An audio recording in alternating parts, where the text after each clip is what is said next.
600 से ज़्यादा दिन गुजर गए बाबर आजम की टेस्ट क्रिकेट में लास्ट सेंचुरी को।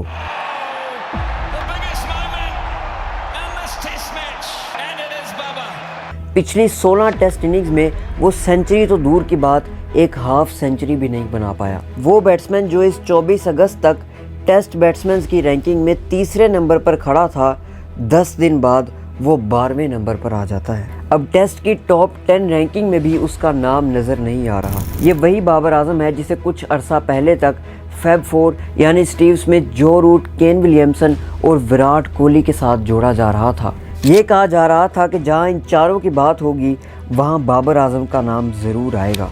कोहली के साथ ही वो कंधे से कंधा मिला के खड़े होगी। नंबर 1 पर है वो, अगर आप T20 की रैंकिंग्स की बात करें। तीसरे नंबर पर है अगर आप ओडीआई की बात करें। नंबर 5 पे अगर आप टेस्ट क्रिकेट की बात करें तो अगर तीनों फॉर्मेट्स में टॉप 5 में आपका नाम शुमार हो तो फिर फैब 4 में आपका हिस्सा क्यों नहीं होना चाहिए? आपकी भागीदारी उसमें 120% बनती है। नो डाउट बाबर आजम एक बहुत बड़ा सितारा है और वो पाकिस्तान के लिए एक बहुत बड़ा बैट्समैन है, लेकिन इतनी जल्दी उसे विराट कोहली जैसे बैट्समैन से कंपेयर नहीं करना चाहिए था, क्योंकि कोहली वो सब अचीव कर चुका है जो करने में बाबर को अब बहुत ज़्यादा मुश्किल पेश आ रही है। बाबर आजम दिन ब दिन गिरता ही जा रहा है, उसकी परफॉर्मेंस लो से लो होती जा रही है। कभी वो भी बाबर आजम हुआ करता था जो विकेट पर आता था तो बॉलिंग साइड अपना पूरा जोर लगा देती थी, लेकिन बाबर आजम आउट होने का नाम नहीं लेता था। वो रिजवान के साथ अकेला खड़ा होकर ओपन पर ही 200 रन भी चेज कर जाता था। 9 टेस्ट सेंचुरीज, 19 ओडीआई सेंचुरीज और 3 T20 सेंचुरीज करना कोई छोटी बात नहीं, लेकिन अब वही बाबर आजम सिर्फ चंद बॉल्स खेलने के लिए ग्राउंड पर आता है। ये है बाबर आजम के डाउनफॉल की कहानी। तो ये स्टैट कौन से किंग के हैं, मुझे ये बताएं।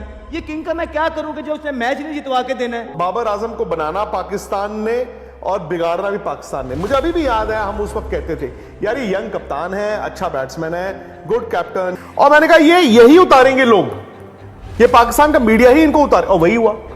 Sure, many could argue that Babar Azam is probably the best player in the world at the moment. But you won't realise how good Babar Azam is until he's gone.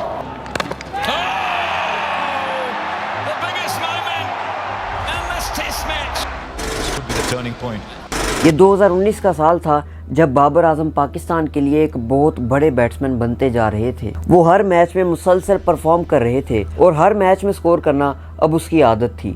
वो timing, वो perfection, वो technique Pakistan के किसी और batsman में नज़र नहीं आती थी। वो अपने बेहतरीन बैटिंग स्टाइल के साथ रन्स के अंबार खड़े करता जा रहा था। वर्ल्ड कप 2019 में बाबर आजम के 474 रन्स किसी भी पाकिस्तानी बैट्समैन के लिए एक वर्ल्ड कप एडिशन में सबसे ज़्यादा रन्स थे। ये साल बाबर आजम का था। इस वक्त पाकिस्तानी मीडिया और पाकिस्तानी फैंस सब बाबर आजम के दीवाने थे। सरफराज अहमद जो उस वक्त टीम के कैप्टन थे, उनकी बैटिंग उस वक्त बहुत ख़राब चल रही थी और इस टाइम इस यंगस्टर बाबर आजम को T20 का कप्तान भी बना दिया गया। देखते ही देखते बाबर आजम T20 फॉर्मेट में नंबर 1 पर भी आ गया और इस जैसी कंसिस्टेंसी और किसी बैट्समैन में नज़र नहीं आ रही थी। 2020 तक बाबर आजम ने T20 में सिर्फ 39 इनिंग्स खेली थी और इनमें बाबर ने 1527 रन्स बना डाले थे। इतने कम टाइम में इतने ज़्यादा रन्स करने वाला कोई और बैट्समैन इस लिस्ट में नहीं था। बाबर की एवरेज इस वक्त तक T20 में 50 की थी और दूर दूर तक कोई बड़े से बड़ा बैट्समैन बाबर के करीब भी नहीं था। इसी दौरानिए में बाबर आजम ने विराट कोहली का तेज़ तरीन 1500 रन्स का रिकॉर्ड भी बराबर कर दिया था। 2016 से 2020 तक बाबर आजम ने T20 में सबसे ज़्यादा बॉल्स फेस की, यानी उनको आउट करने के लिए दुनिया के बड़े से बड़े बॉलर्स को बहुत मुश्किल पेश आ रही थी। 2021 में बाबर आजम वनडे रैंकिंग में कोहली से नंबर 1 स्पॉट छीनते हैं और अब बाबर आजम वनडे फॉर्मेट के बादशाह थे। कप्तान बाबर आजम वनडे में दुनिया के नंबर 1 बल्लेबाज बन गए हैं। बाबर आजम ने रैंकिंग में भारतीय कप्तान विराट कोहली की पोजीशन छीन ली है। नो डाउट उस वक्त बाबर आजम एक बहुत बड़ा बैट्समैन था। 2021 में इंडिया के अगेंस्ट बाबर की शानदार बारी हो या साउथ अफ्रीका के अगेंस्ट T20 सेंचुरी, बाबर का बल्ला अब ग्राउंड पर सिर्फ बोलता था। वो फास्ट बॉलर्स के सामने दीवार बन के खड़ा हो जाया करता था। जब ऑस्ट्रेलियन टीम ने पाकिस्तान को टेस्ट में 506 जैसा बड़ा टारगेट दिया और पाकिस्तान टीम ने शुरू में ही 2 विकेटें गंवा दी, तो बाबर क्रीज पर ऐसा खड़े हुए कि peak Australian bowling lineup Babar को बॉल डाल डाल के थक गई, लेकिन बाबर आजम ने अपनी विकेट नहीं दी। बाबर अकेला इस खतरनाक बॉलिंग लाइनअप के सामने 70 ओवर खेल गया और बाबर की वजह से पाकिस्तान ने वो टेस्ट मैच बचा लिया। लेकिन असल कहानी तो इसके बाद शुरू हुई जब बाबर आजम के कैरियर में अप्स एंड डाउन्स आना शुरू हुए। ये 2022 का एशिया कप था जब बाबर को देखकर सब हैरान हुए। इंडिया के अगेंस्ट 10, हांगकांग के अगेंस्ट 9, फिर इंडिया के अगेंस्ट 14 और अफगानिस्तान के आगे बाबर गोल्डन डक पर आउट हो गए। सब बड़े बैट्समैन के कैरियर में बुरा टाइम आता है और बाबर आजम भी अपने बुरे वक्त से गुजर रहा था, लेकिन ये बैड फेज इतना लंबा चलने वाला था शायद ये कोई नहीं जानता था। 2022 का T20 वर्ल्ड कप आया, बाबर आजम फ्लॉप, इंडिया के अगेंस्ट गोल्डन डक। वो अर्शदीप की पहली बॉल पैड पे खा जाता है और दूसरी तरफ विराट कोहली इंडिया को मैच जितवा देता है।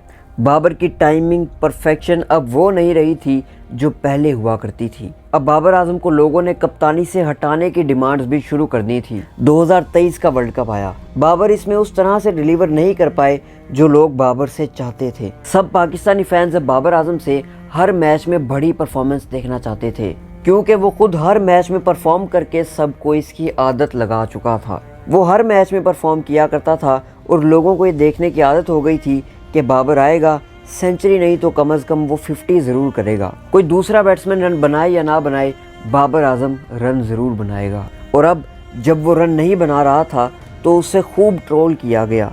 बाबर की बैटिंग के साथ साथ 2022 के बाद बाबर आजम की कप्तानी भी एब्सोल्यूट फ्लॉप थी। 2023 में पाकिस्तान अफगानिस्तान से फर्स्ट टाइम हारा और पाकिस्तान को बाबर आजम की कप्तानी में ग्रुप स्टेज एग्जिट देखने को मिला।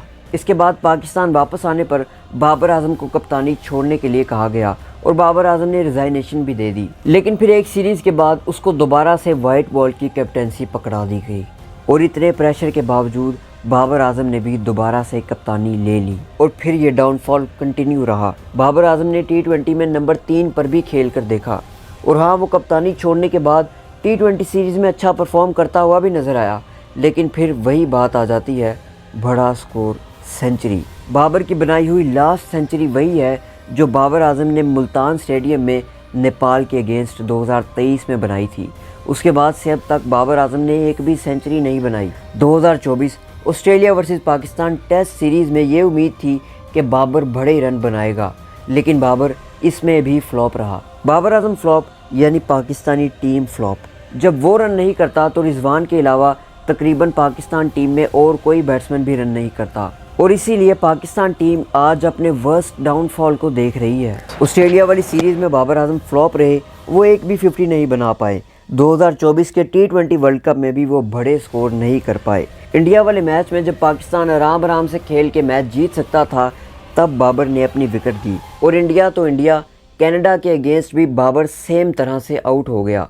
ये बात मानने वाली है कि अब बाबर में वो परफेक्शन और टाइमिंग नहीं रही। कभी बाबर आजम की विकेट लेना बड़े बड़े बॉलर्स के लिए ड्रीम हुआ करता था, लेकिन अब वो टाइम आ गया है कि बांग्लादेश जैसी टीम के सामने बाबर आजम 50 भी नहीं कर पाता। जब से वर्ल्ड टेस्ट चैंपियनशिप 2025 की शुरुआत हुई है, बाबर आजम अब तक एक भी 50 स्कोर नहीं कर पाया और ये बाबर जैसे बड़े प्लेयर पर बहुत बड़ा डाउनफॉल है। वो जब भी विकेट पर आता है आराम से छोटे छोटे बॉलर्स को अपनी विकेट देता है और वापस चला जाता है। पाकिस्तान की पूरी टीम बाबर आजम पर डिपेंड किया करती थी और ये बात मानने वाली है कि जब से बाबर आजम रन नहीं कर रहा, पाकिस्तान की पूरी टीम स्ट्रगल करती हुई नजर आ रही है। वो बाबर आजम जिसने कोहली की 80 सेंचुरीज का रिकॉर्ड तोड़ना था, 1 साल से ज़्यादा हो चुका है, वो एक सेंचुरी भी नहीं बना पाया। अब बाबर आजम पहले जैसा प्लेयर भी नहीं रहा जो पाकिस्तान के लिए अकेला खड़ा हुआ करता था। इसी बाबर ने कभी ऑस्ट्रेलिया में जाकर ऑस्ट्रेलिया के अगेंस्ट सेंचुरी की थी, इंग्लैंड में 158 रन की बारी खेली थी, साउथ अफ्रीका में जाके T20 में 122 रन बनाए थे, इंग्लैंड के अगेंस्ट होम कंडीशन पर T20 सेंचुरी बनाई थी। यही बाबर था जो 2021, 2022 और 2023 के एंड तक नंबर 1 ODI बैट्समैन था। सालों तक वो तीनों फॉर्मेट्स की रैंकिंग में टॉप 3 में रहा, लेकिन अब वो टॉप 10 में भी नज़र नहीं आ रहा। वो एक आम सा प्लेयर बन चुका है जैसा कि दूसरे बैट्समैन हैं और बाबर आजम को दोबारा वही बाबर बनने के लिए एक बहुत बड़े कमबैक की ज़रूरत है। उसको कहाँ काम करना है और किस चीज़ पर फोकस करना है ये उसे खुद पता है और उम्मीद है कि बाबर आजम अपना फोकस अच्छा करेगा और दोबारा पाकिस्तान क्रिकेट को उसी तरह सर्व करेगा जैसे वो 2019-20 में किया करता था। बाबर खेल रहे हैं, हम पे प्रेशर पड़ जाता है। किंग बाबर कब तक सुनेंगे किंग बाबर? आप किंग है, ओ भाई आप जाली किंग है। 18 उनकी इनिंग्स की बात की थी, कोई 50 नहीं है। डेफिनेटली देखें, एज अ प्लेयर आप पे भी टाइम आ सकता है और मुझे पता है कि एज अ प्लेयर इस चीज़ में से कैसे गुजरता है बंदा और कैसे उस चीज़ से निकलता है, तो उस टाइम पे आपको सपोर्ट की ज़रूरत होती है। तो दोस्तों, आप बाबर आजम के इस डाउनफॉल पर क्या कहते हैं, कमेंट करके ज़रूर बताइएगा। अगर आपने मुझे इंस्टाग्राम पर फॉलो नहीं किया तो आप मुझे इंस्टाग्राम पर भी फॉलो कर सकते हैं। मिलते हैं किसी और नई वीडियो में, अब तक के लिए इतना ही।